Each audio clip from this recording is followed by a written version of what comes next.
Okay बेटा, हम लोग पहुंचे अकाउंट्स में एक नए चैप्टर में। इस चैप्टर का नाम है admission of a partner. Admission of a partner में जो मैं आज कराऊंगा ये आप लोग थियरी वाले पेजेस में करोगे, ये आप थियरी वाले पेजेस में लिखोगे। इस चैप्टर में कौन से टॉपिक्स आने वाले हैं सुनना ध्यान से। पहला टॉपिक जो सबसे इंपॉर्टेंट है, ratios. Admission of a partner chapter का मतलब क्या है कि नॉर्मली दो पुराने पार्टनर्स थे, मिस्टर ए और बी। उन लोगों ने एक नए पार्टनर को, मिस्टर सी को एंटर किया as a new partner. Obviously जो नया पार्टनर बिजनेस में आएगा वो अपना कैपिटल का पैसा भी लेके आएगा और गुडविल का पैसा भी कभी कैश में लेके भी आएगा, कभी कैश में नहीं भी लेके आएगा। तो ये पूरा चैप्टर जो है एडमिशन ऑफ अ पार्टनर, एक नए पार्टनर को पार्टनरशिप फॉर्म में हम एंटर कर रहे हैं, पूरा चैप्टर उससे रिलेटेड है। ठीक है, तो बहुत सारे मैथमेटिकल अकाउंटिंग वाइज बहुत सारी कैलकुलेशन है, बहुत मैथ्स है। ये इस चैप्टर में मैं सिर्फ टॉपिक्स लिख रहा हूँ इस चैप्टर के। तो सबसे पहले आप सीखोगे रेशियोज, फिर आप सीखोगे जर्नल एंट्रीज फॉर गुडविल, फिर आप सीखोगे long sums. Ratios, journal entries for goodwill, फिर आप सीखोगे लॉन्ग सम्स। अब जो हमारा पहला टॉपिक है रेशियोज, वहां से शुरू करते हैं। ये हमारा पहला टॉपिक रेशियोज। रेशियोज में case A B C D E F तक है, ये मैंने नाम रखे हैं, case A, case B, C D E F. F के बाद और भी आएंगे अलग अलग टाइप्स, अलग अलग बुक्स में, पर मेजोरिटी जब तक हम एफ तक पहुंचेंगे तब तक 99.99% सब हो जाएगा। अब पहला केस ए, मतलब ए और बी पुराने पार्टनर्स थे और सी एक नया पार्टनर है। तो सी के आने से रेशियोज कैसे चेंज होते हैं। मेरे को कोई भी नंबर्स याद नहीं है, जो भी मैं लिखूंगा अभी ऑन द स्पॉट आपके सामने क्वेश्चन बनाऊंगा, आपके सामने ही आंसर बनाऊंगा। केस ए क्या होता है? केस ए का नाम होता है if no further information is given. If no further information is given और it is given that the old partners will continue to share future profit and loss as they were sharing before या in the past।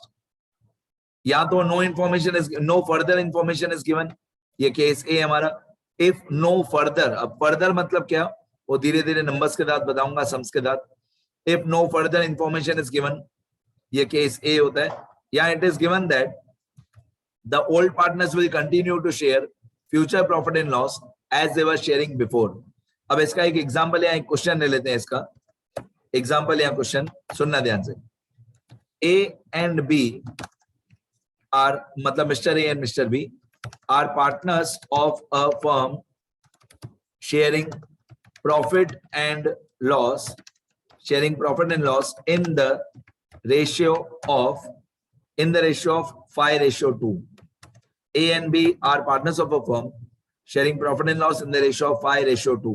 Okay, they entered Mr. C. They entered C as a new partner. They entered Mr. C as a new partner with 1/10 share in future profit and loss। इसमें तो मेरे को एक भी number रटा हुआ नहीं है, मैं अभी क्वेश्चन बना रहा हूं आप लोगों के सामने। तो A and B are partners of a firm sharing profit and loss in the ratio of 5:2। They entered C as a new partner with 1/10 share in future profit and loss. Find out the new profit and loss ratio and the sacrifice ratio। इस chapter में, admission वाले chapter में total 3 ही ratio होते हैं, एक old ratio, एक new ratio और एक सैक्रिफाइस रेशियो। एक ओल्ड रेशियो, एक न्यू रेशियो और एक सैक्रिफाइस रेशियो। ऑब्वियसली सी नया पार्टनर है, सी को पहले कितना शेयर मिलता था? 0। सी नया पार्टनर है, सी को पहले कितना मिलता था? 0। पहले 2 ही पार्टनर्स थे, ए और बी। अब एक नया पार्टनर आ गया, उस नए पार्टनर का नाम है सी। तो ऑब्वियसली थोड़ा ए सेक्रीफाइस करेगा, थोड़ा बी सेक्रीफाइस करेगा, तो ए जितना सेक्रीफाइस करेगा और बी जितना सेक्रीफाइस करेगा, मतलब जितना ए और बी देंगे उतना ही मिस्टर सी को मिलेगा। तो सी का न्यू रेशियो उतना ही होगा जितना ए और बी ने सेक्रीफाइस किया। तो हम ऐसा बोल सकते हैं, मैं पूछ नहीं रहा हूं, मैं बता रहा हूं, हम ऐसा बोल सकते हैं कि A sacrifice plus B sacrifice equal to C's new ratio. तो ये आपका इस चैप्टर का पहला रूल बन गया। मैं यहाँ पे रूल्स में अलग से लिख के देता हूं आपको। रूल्स में 1 नंबर, इस चैप्टर में जितना ए देगा, मतलब जितना ए सेक्रीफाइस करेगा प्लस जितना बी देगा, जितना बी सेक्रीफाइस करेगा, उन दोनों को मिला के सी का नया रेशियो आएगा, C's new ratio. Actually C का जो रेशियो होता है इस चैप्टर में वो एक ही रेशियो होता है, न्यू। तो न्यू लिखने की जरूरत नहीं है, सी का इस चैप्टर में एक ही रेशियो होता है, new ratio, new PNL ratio. ठीक है, तो हिंदी में सिंपल भाषा में जितना ए और बी देंगे उतना ही सी को मिलेगा।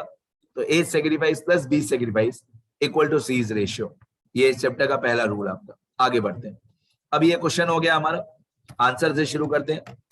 यहां पे मैं लिखूंगा old PNL ratio of A and B.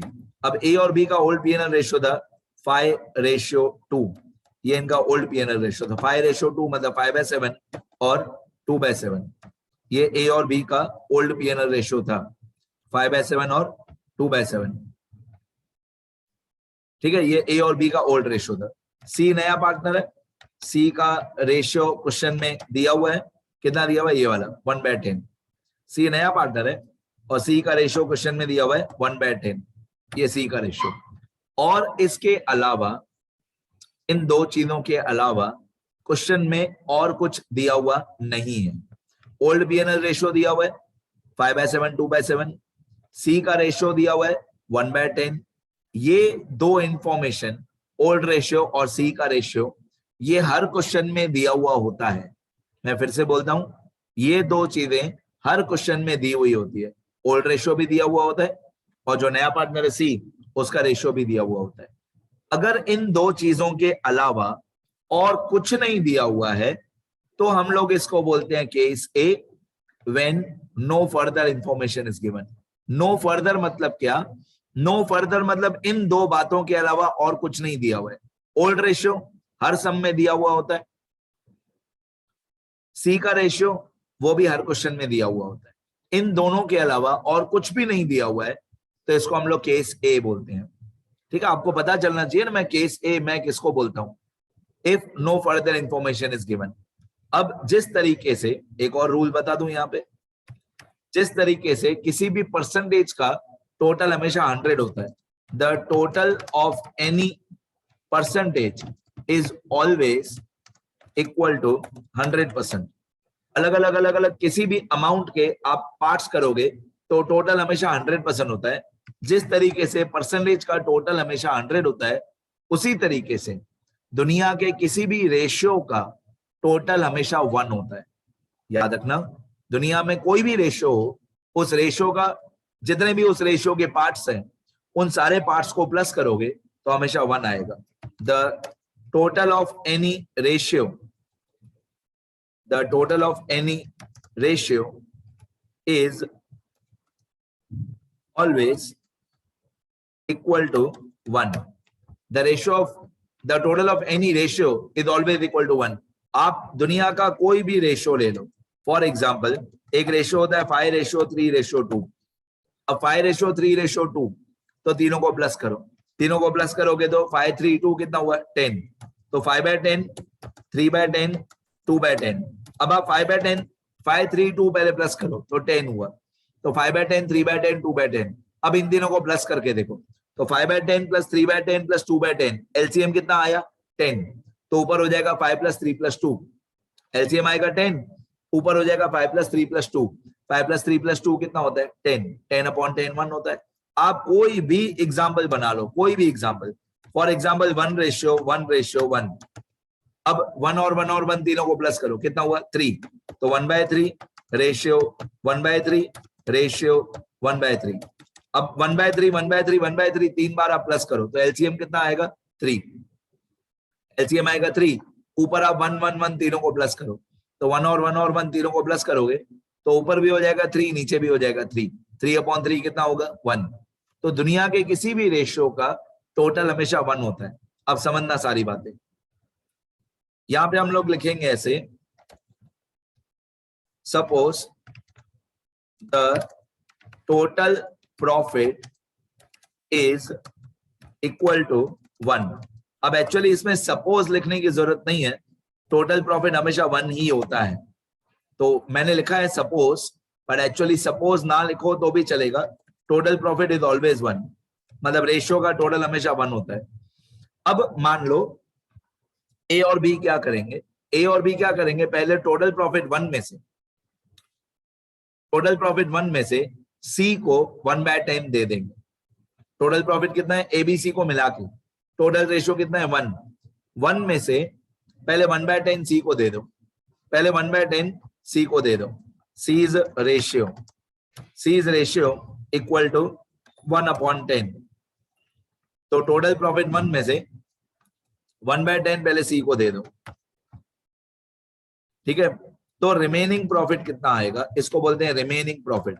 ये केस ए है बेटा, ऐसे टोटल हम लोगों को 6 केसेस सीखने हैं, फिर हमको सारे रेशियोज समझ में आ जाएंगे।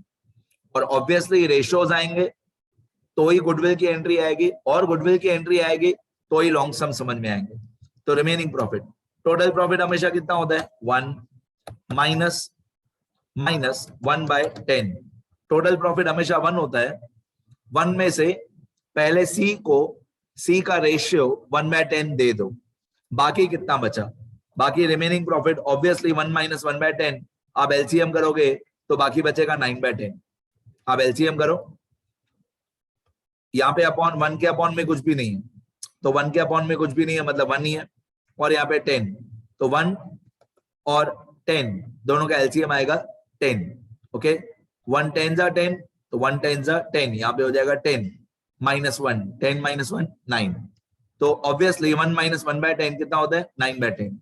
ये रिमेनिंग प्रॉफिट है 9/10। इस रिमेनिंग प्रॉफिट को 9/10 को हम लोग ए और बी में डिस्ट्रीब्यूट कर देंगे। जो रिमेनिंग प्रॉफिट है 9/10, इसको 9/10 को हम लोग ए और बी में डिस्ट्रीब्यूट कर देंगे।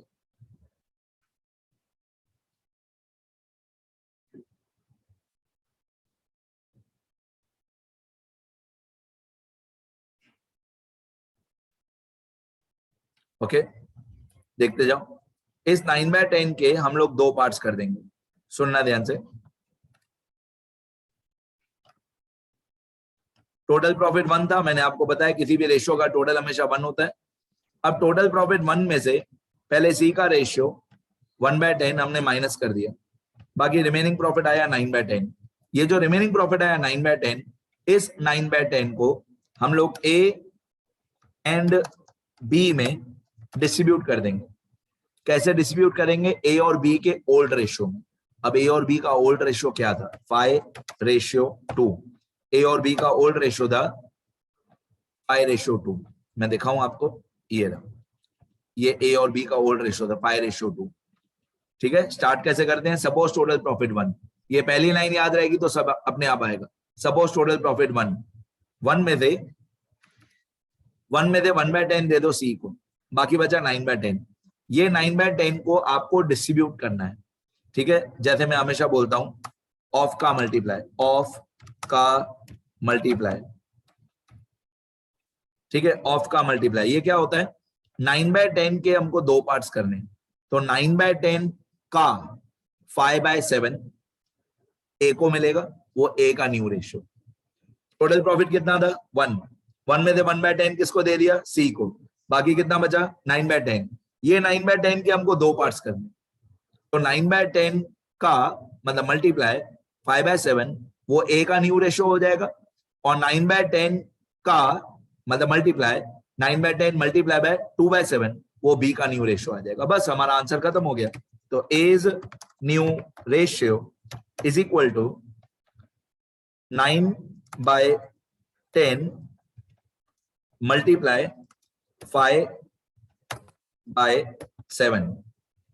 ठीक है, समझो मैंने क्या किया, मैंने इस 9/10 को मल्टीप्लाई बाय ये वाला 5/7 कर दिया, तो 9/10 मल्टीप्लाई बाय 5/7 ये ए का न्यू रेशियो आ जाएगा। और सेम इसी तरीके से बी का न्यू रेशियो आ जाएगा। बी का न्यू रेशियो कैसे आएगा, ये वाला जो 9/10 है, जो रिमेनिंग प्रॉफिट था 9/10, इस 9/10 को मल्टीप्लाई बाय 2/7, तो 9/10 मल्टीप्लाई बाय 2/7 ये बी का न्यू रेशियो आ जाएगा और हमारा सम खत्म नहीं हो गया, हमारा आंसर कंप्लीट हो गया। इज इक्वल टू 9 5 45 और 10 7 70, तो 45/70, 45/70। ये 45/70 किसका रेशियो है, ए का न्यू रेशियो 45/70। इसी तरीके से बी में 9 2 18, 10 7 70, तो ऊपर आएगा 18, नीचे आएगा 70, 18/70। तो ये ए का न्यू रेशियो 45/70, बी का न्यू रेशियो 18/70। ठीक है, अब मैं धीरे धीरे न्यू रेशियो लिखना शुरू करता हूं। देखो, एज न्यू रेशियो, मैं सारा आंसर रिपीट कर रहा हूं, A's new ratio is equal to 45/70, ये ए का न्यू रेशियो, बी का न्यू रेशियो 18/70। देखते रहो, और एक दो बातें बाकी है हमारी, देखते रहो। एज न्यू रेशियो 45/70, बीज न्यू रेशियो, बी का कितना था 18/70, बीज न्यू रेशियो इक्वल टू 18/70, और सी का न्यू रेशियो नहीं होता है, मेरी भाषा में सी का रेशियो होता है, सी ऑलरेडी न्यू पार्टनर है। अब ये रूल भी आप लोग हमेशा के लिए, हर क्वेश्चन के लिए याद कर लोगे। केस ए से लेकर एफ तक कोई भी केस हो, 6 में से कोई भी केस हो, जो मैं बोलूंगा अपने मन में 2-3 बार रिपीट करना। सी का रेशियो हमेशा वही रहेगा जो क्वेश्चन में दिया हुआ है। फिर से मन में रिपीट करो, सी का रेशियो हमेशा वही रहेगा जो क्वेश्चन में दिया हुआ है, बात उसका हम डिनोमिनेटर एलसीएम बनाएंगे। तो सी का रेशियो आपको याद है, क्वेश्चन में 1/10 दिया हुआ था, ये रहा सी का रेशियो क्वेश्चन में दिया हुआ था 1/10, तो सी का रेशियो हमेशा वही रहेगा जो क्वेश्चन में दिया हुआ है 1/10, तो 1/10। सिर्फ हम इसका डिनोमिनेटर चेंज करेंगे।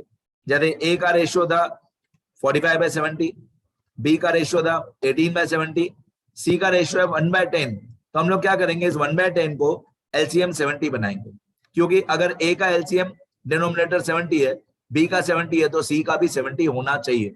तो इस 10 को 70 बनाएंगे, क्या मल्टीप्लाई करेंगे 7, नीचे मल्टीप्लाई बाय 7, तो ऊपर भी मल्टीप्लाई बाय 7, तो ये हमारा न्यू पीएनएल रेशियो आ गया 45 18 7। इसीलिए आगे चल के इजी मेरा क्यों होता है, क्योंकि मैंने यहाँ पे 5 1 5 2 कट नहीं किया था, यहाँ पे 2 1 2 5 मैंने कुछ भी कट नहीं किया था, मैं सिंप्लीफाई नहीं करता हूँ, मैं नंबर्स को बढ़ा ही रहने देता हूँ। तो नंबर्स को बढ़ा रहने दोगे तो आगे चल के कैलकुलेशन इजी हो जाएगी। आप लोग बोलोगे सर 45/70 दोनों 5 की टेबल में तो आते हैं, पर मैं उसको सिंप्लीफाई नहीं करता हूँ, मैं बड़े नंबर्स ही रहने देता हूँ।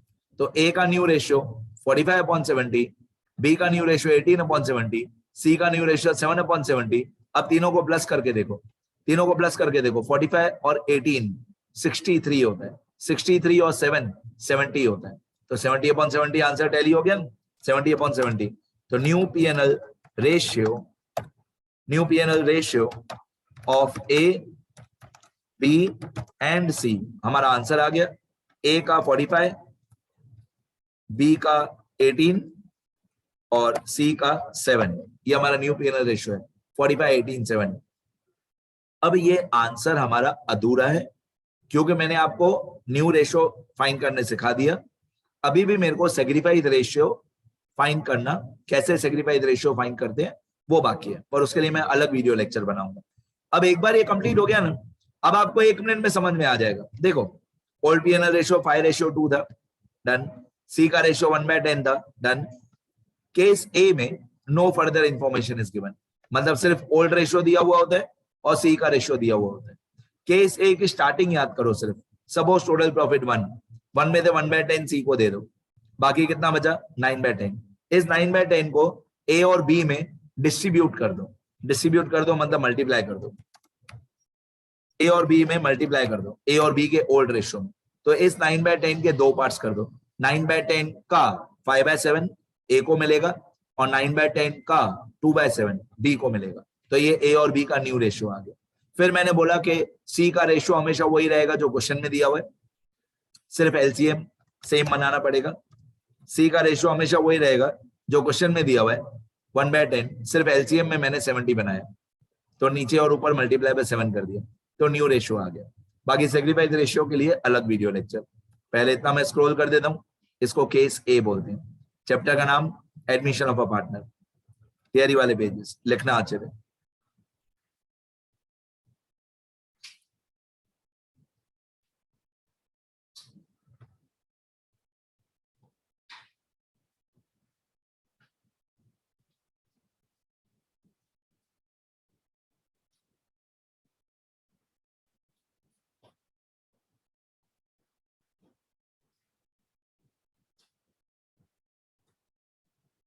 ये सब लिखना अच्छे से।